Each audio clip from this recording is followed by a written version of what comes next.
Minister, thank you very much for your time. There's a lot to talk about. There is Syria, there is North Korea, there's China, there's Ukraine, there's ISIS. But inevitably, I'd like to begin by talking to you about Russian-US relations. There are pictures of you with the Obama administration in which you look unhappy.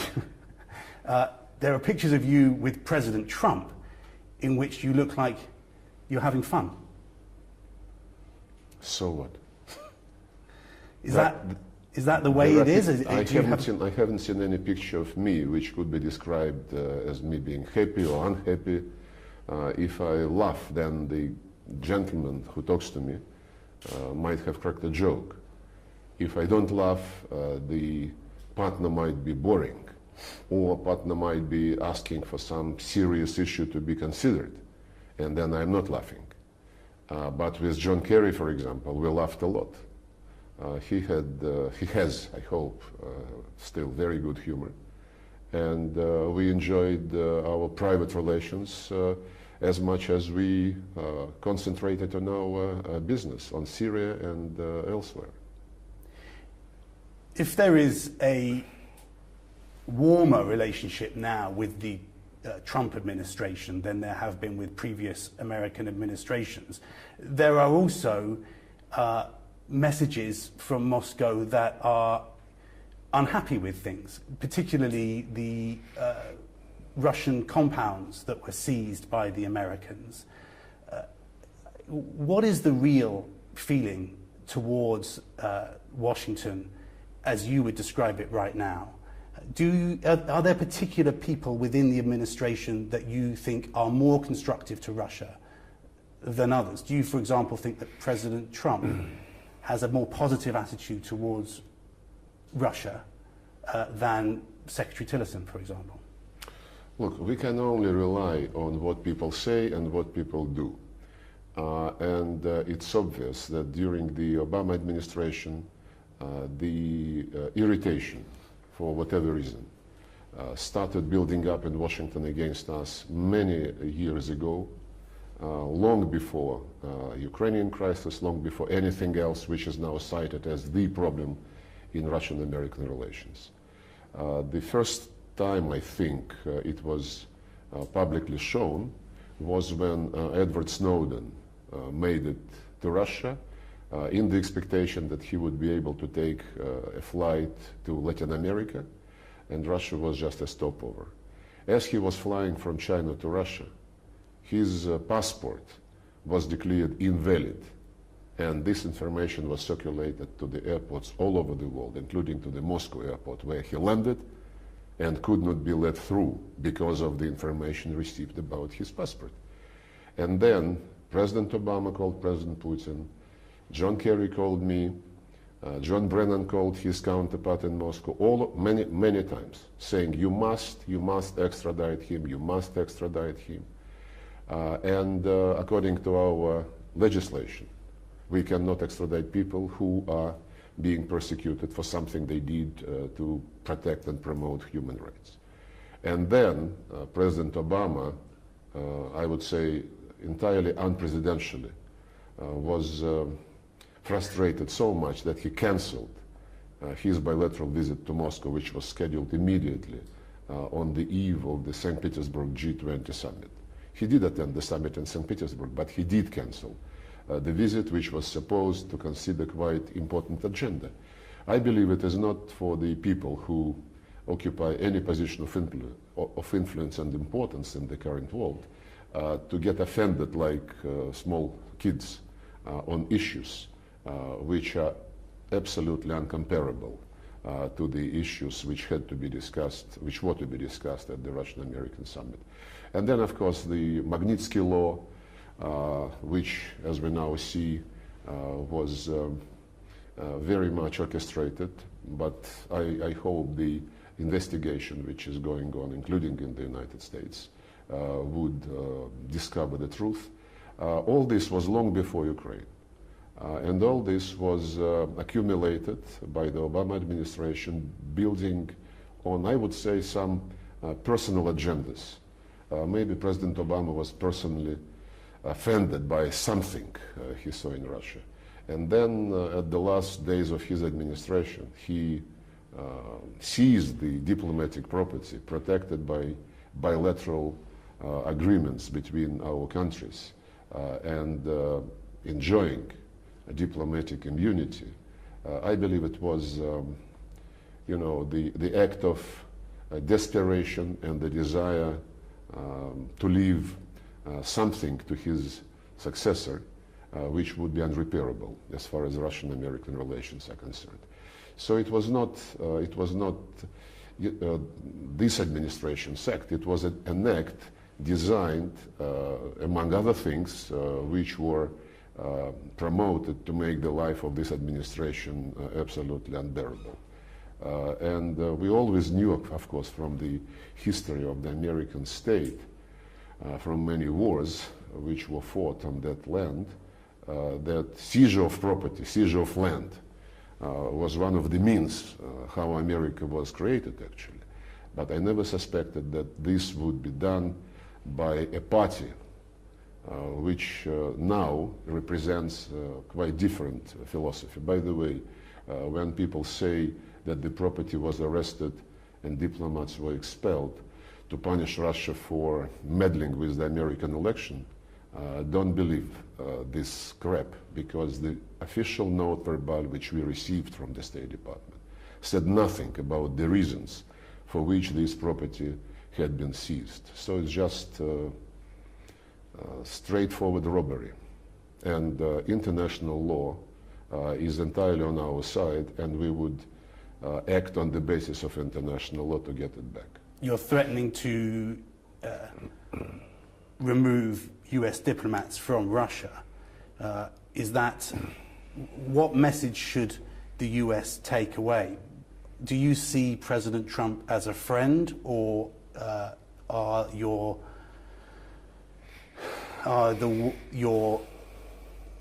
declarations, your public declarations that you may still expel US diplomats, is that your posture towards the US? Well, we perceive President Trump for what he's saying publicly, expressing his position vis-à-vis Russia, saying that the two biggest nuclear powers must do everything in order to cooperate to resolve the matters which only can be resolved through their cooperation. And this was confirmed not only during his campaign, in his public statements, but also during 3 phone conversations and a direct meeting with President Putin in Hamburg on the 7th of July. And we have no reason to believe that his desire of the United States and the interest of making this world safer, together with Russia, on the basis of our cooperation, on the basis of the balance of interests, that this desire is sincere, I have no reason to doubt it. As for the situation in which he found himself, I don't think he's being attacked because of what happened between him and Russia in the media, how this all was perceived. I believe it was a shock for the establishment in the United States after the results of the election were announced, and somebody who was not part of the system of government. Yes, he was part of the business system of the United States, but not part of the system of government, got elected unexpectedly. And this entire avalanche of attacks, of accusations, absolutely groundless, at least as far as the Russian angle of this anti-Trump campaign is concerned. We haven't seen any single fact during many, many months of accusations. Some facts are being hidden by public explanation that they're secret, but I cannot imagine that with the experience of CIA, National Security Agency, FBI, and many other intelligence and special services in the United States, there are no experts who can present to the public the facts the way which would not compromise the sources. If this is the case, then there is no single professional in all these 17 structures. I cannot just believe in it. So the fight goes on. They want to make the life of this administration miserable. People try to speak about impeachment. We read about this, but frankly, I read the news from the United States less and less. It's a fight, though, you think? It's a fight for President It's Trump? It's absolutely a fight, but as I said, And Russia is on President Trump's side? No, we are on the side of justice. Right. Be it the two duchesses who want international law to be respected, be it the internal development of any country, including the United States.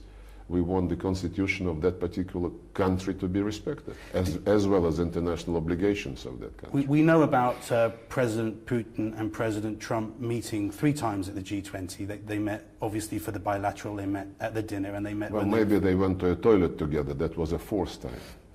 They met also when they were photographed shaking hands. That's my question. I mean, did they meet other times in the hallways? Were there other occasions when they met? I thought it was already understood by the people who are mature and grown up. But I keep hearing from very solid media outlets, they met secretly. When? At a dinner, which was attended by some 100 persons, right. Not to mention waiters, not to mention assistants who were not allowed to the table, but who were waiting in the margins of that room.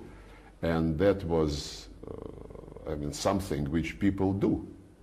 So they may have met why nobody got suspicious of the fact that actually the entire dinner Putin spent with Madam Trump, with the First Lady, because the German hosts arranged the table that way. And then after the dinner was over, I was not there. President Trump apparently went up to pick up his wife and spent some minutes with President Putin. So what? And they did shake hands, which was now listed as a 3rd meeting. Right. And I don't know about the men's room, as I told you. But did they meet in hallways? Did they meet on did they have other conversations? Are you aware?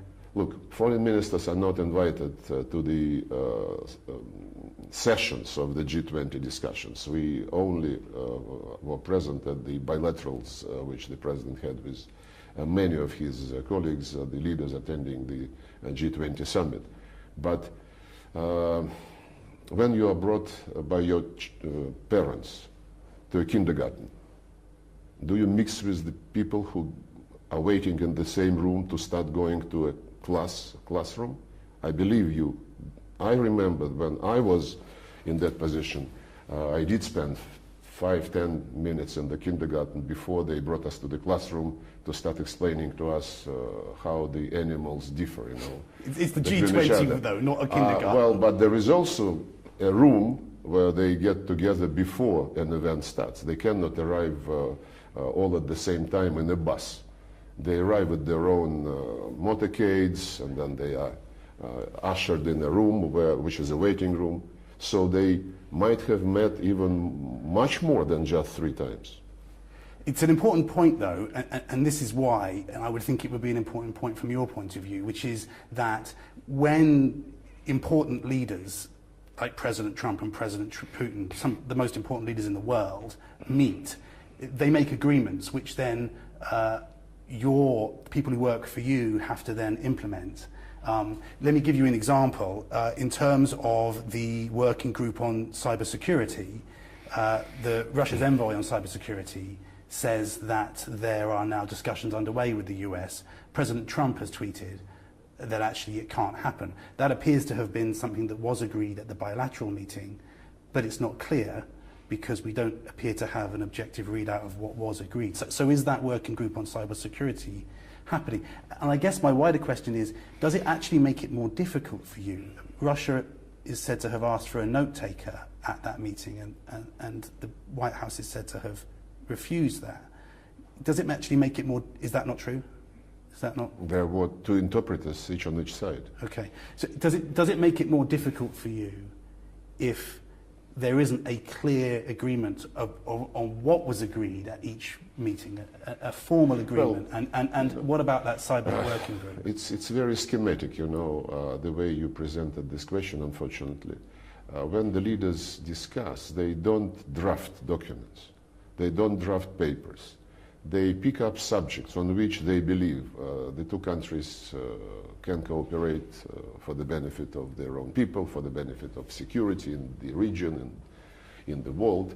And they did discuss cybersecurity. President Trump raised this issue. He said that he clearly remembered what President Putin publicly said, answering the questions about whether Russia meddled with the US elections, and the answer was no.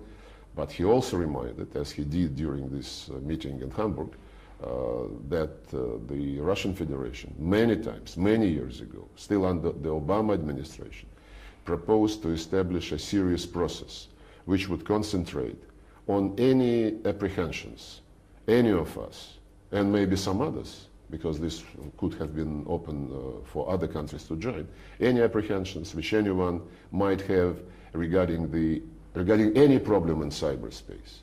It was the Russian Federation together with China, with other members of the Shanghai Cooperation Organization, who many years ago, several years ago, proposed a draft document called, Rules of Behavior in Cyberspace, and this is available in the United Nations.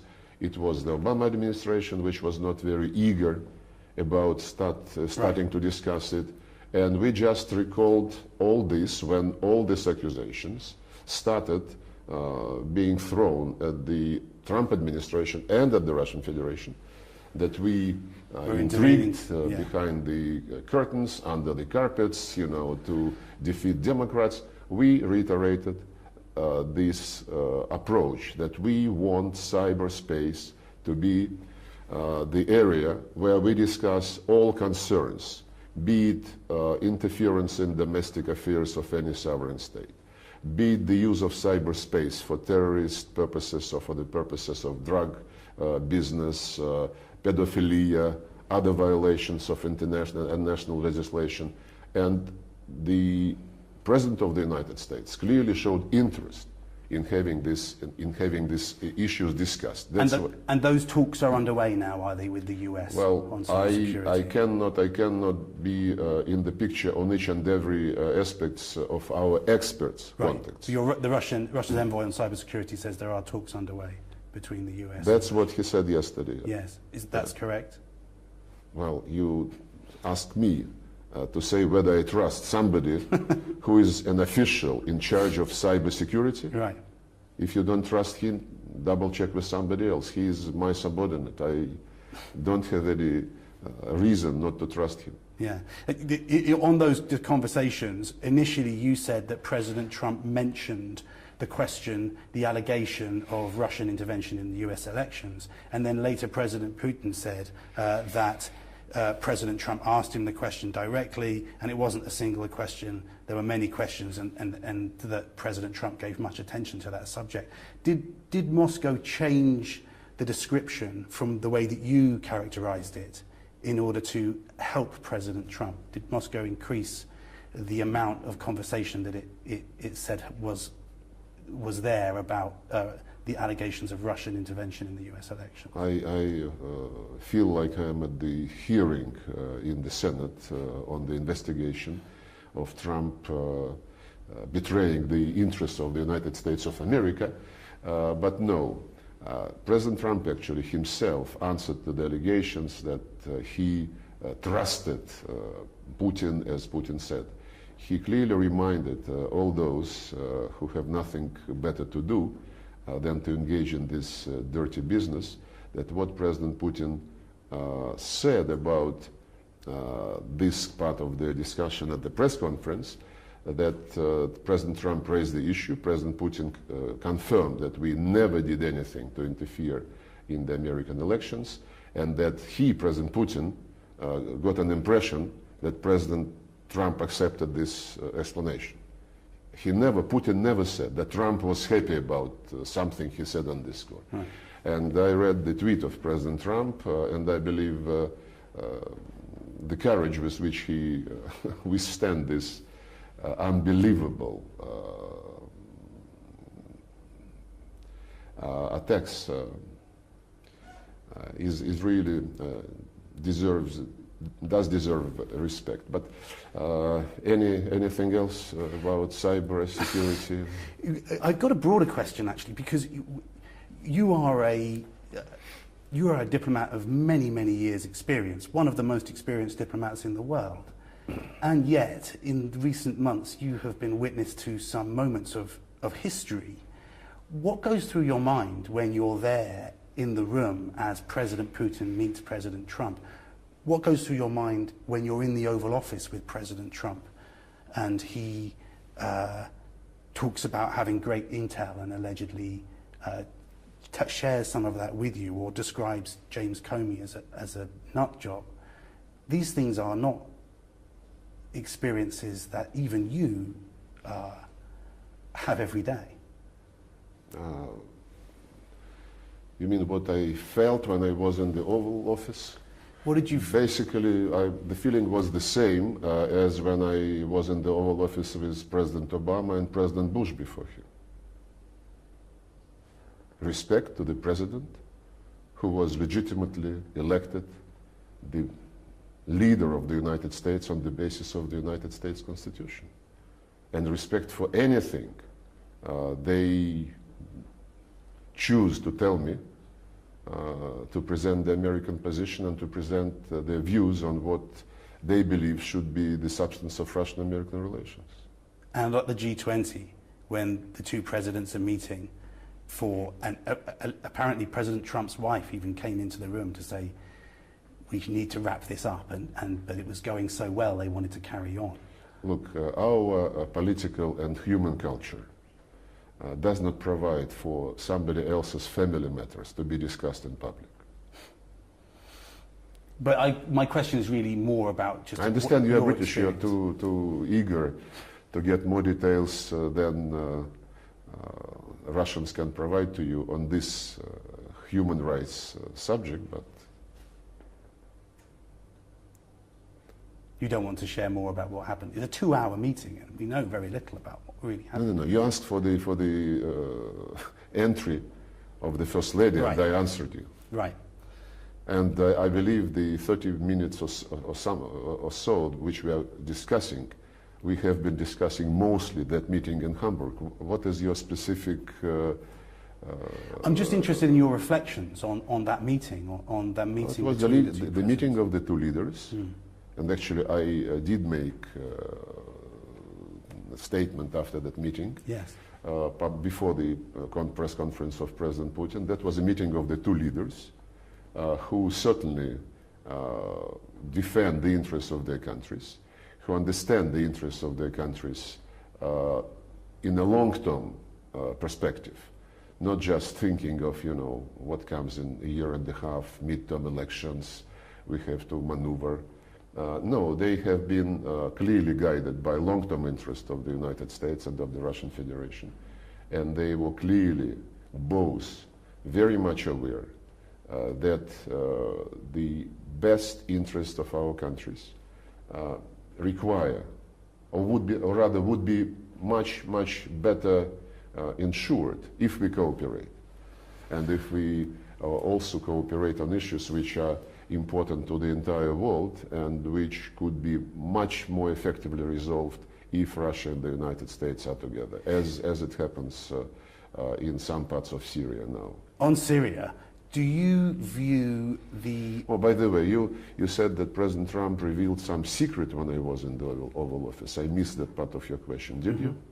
There's an allegation that he did, obviously, which you'll know about. But he was accused of telling me a secret about something which was discovered by special services and which related to the ability of terrorists to manipulate with smartphones and notebooks the way which would allow the explosive to be placed in those devices. He just mentioned that terrorists have become very inventive and creative. But this very statement was made publicly, either by FBI or by CIA, about a month before I entered the Oval Office. And it was not only announced publicly, it was the reason why passengers from some countries in the Middle East were officially, legally prohibited to carry this kind of devices on board the planes, exactly because of that reason. When this was cited as a secret, top secret, revealed to me by President Trump, I really did not believe that serious people could make this kind of allegation.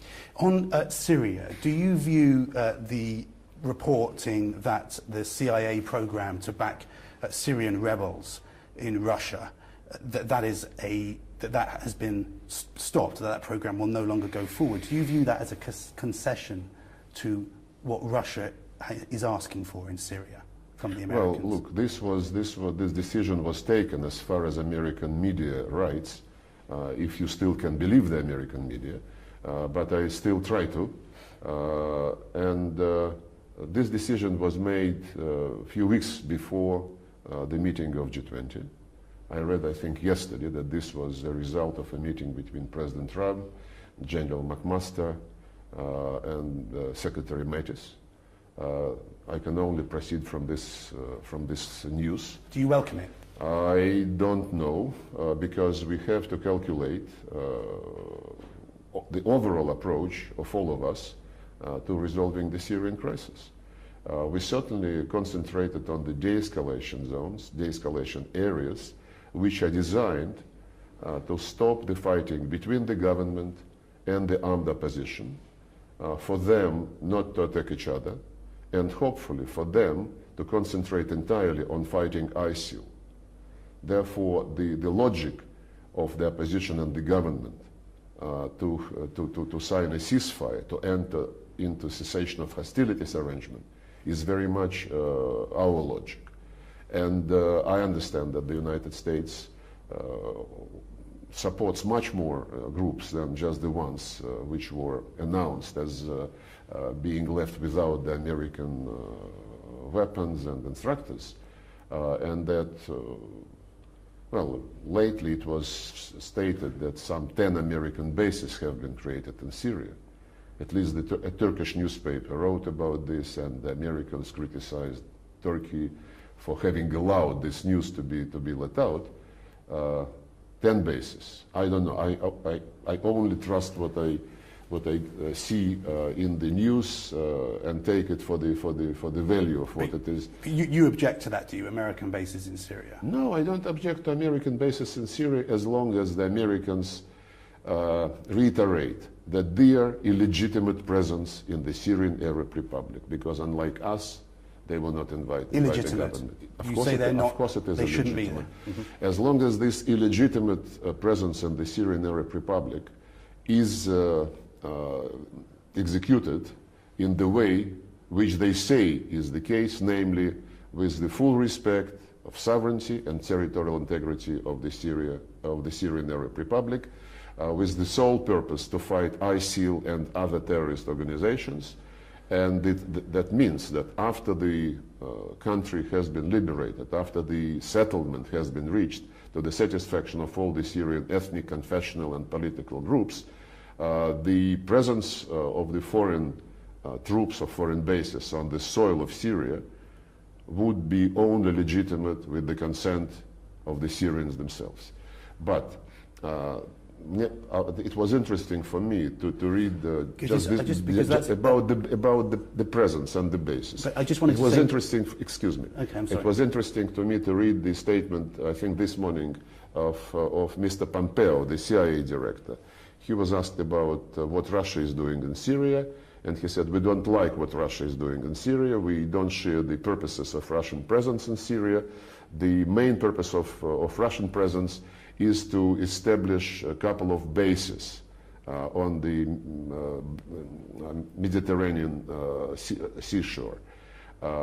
And that was presented as something which we don't deserve. So if the gentleman who represents a country illegitimately having created 10 bases in Syria is concerned very much about 2 bases which have been established on the basis of our intergovernmental agreement with the government which is the member of the United Nations, then something is wrong with double standards.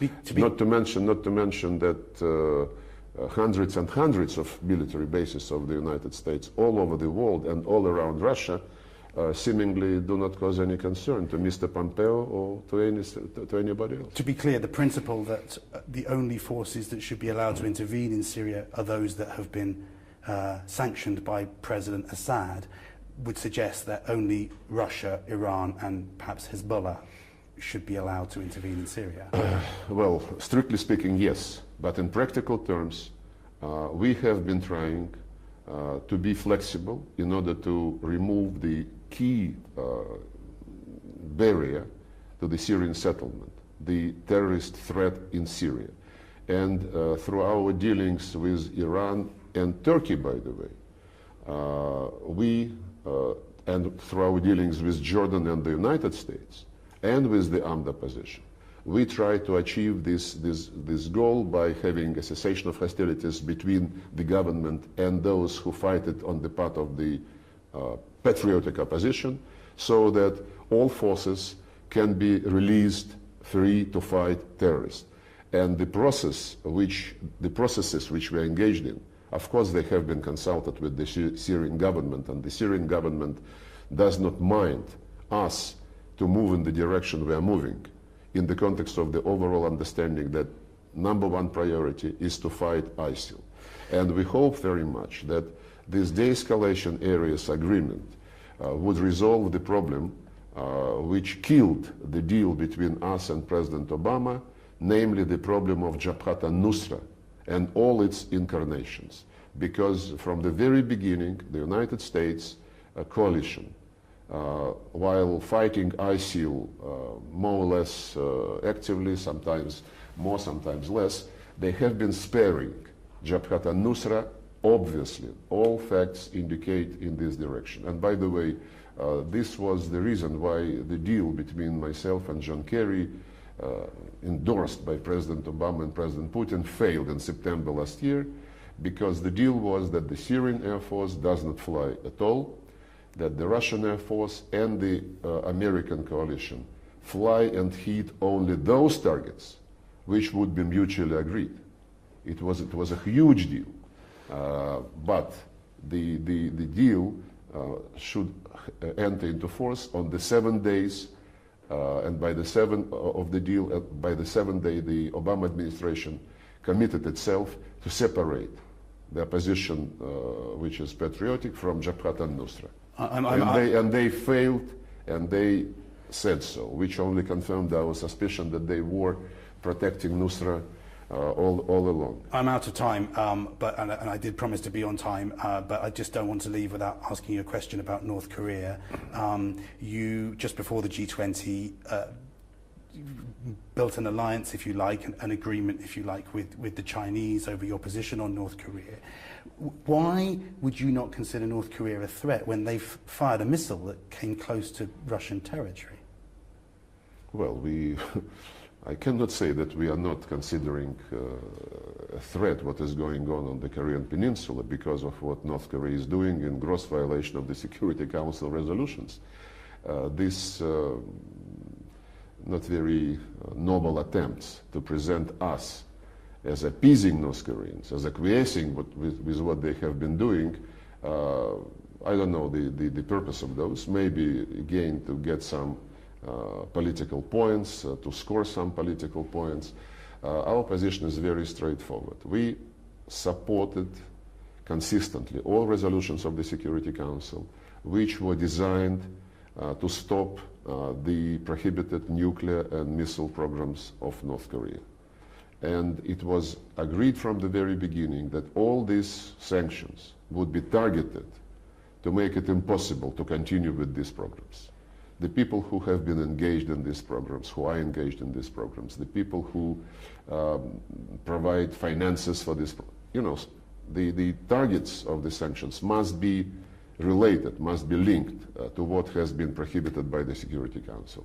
When proposals have been put on the table, basically designed to completely suffocate North Korean economy, prohibiting any imports from North Korea, any exports into North Korea, any transport links with North Korea, prohibiting any contacts with anybody of any importance in the leadership of North Korea. We cannot obviously support this kind of approach because it contradicts the basic premise, and the basic premise being that we have to stop nuclear and missile programs, but we cannot do this at the expense of hundreds and thousands of lives of North Koreans. By the way, and your basic premise being you don't believe in regime change? Just a simple Russian Look, we policy. don't believe in regime change anywhere. I hear very enthusiastic voices in the United States, including in some parts of this administration, that the patience has been over and they must do something because the threat is growing and growing, and intercontinental ballistic missile was launched. By the way, we provided to the US on that very day when the presidents met in Hamburg, our military provided to the Pentagon our objective data we received from our radars located just on the border with North Korea, and according to that data, it is not an intercontinental missile, but the Americans say they have their own calculations, and we suggested just to sit down without any politicization professionally to look and to exchange information. But a month ago, I think, a month and a half maybe, Secretary Mattis, answering a question, bluntly stated that the use of force against North Korean regime would mean a disaster, a humanitarian disaster in the region. And they accept, our American colleagues accept in private discussions that it speaks about hundreds of thousands probably, not just in North Korea, but in South Korea and the neighboring countries. And those who keep those scenarios in their minds, I believe they're not responsible as politicians.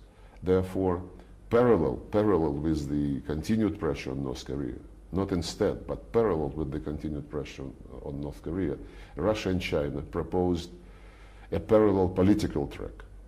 The idea is to ensure a double freeze. North Korea suspends all launches and all tests. And in response, the US and South Korea do not cancel, but reduce the scale of their war games in that region, which we believe could help diffuse the situation and allow for some professional discussions to build up confidence, starting by very simple things, say, adopting a statement that no one is going to attack each other, that the security of each of the participants of this process would be mutually guaranteed, and so on and so forth. And then building upon these universal principles, trying to agree on some details which would translate these guarantees to all participants in practice. It will take time, but we believe that this is the only way to save us from a disaster which is looming. Okay, thank you very much, Minister. I think I've probably gone over time, which I promised I wouldn't do, so I apologise for that. We're actually, Natasha and I... I knew you would. That's why I said 30 minutes, well, not 45. Yeah. I feel bad about that. Natasha and I are actually going to North Korea at the end of August, so we'll see what we find there. But thank you. Who would be your interlocutors?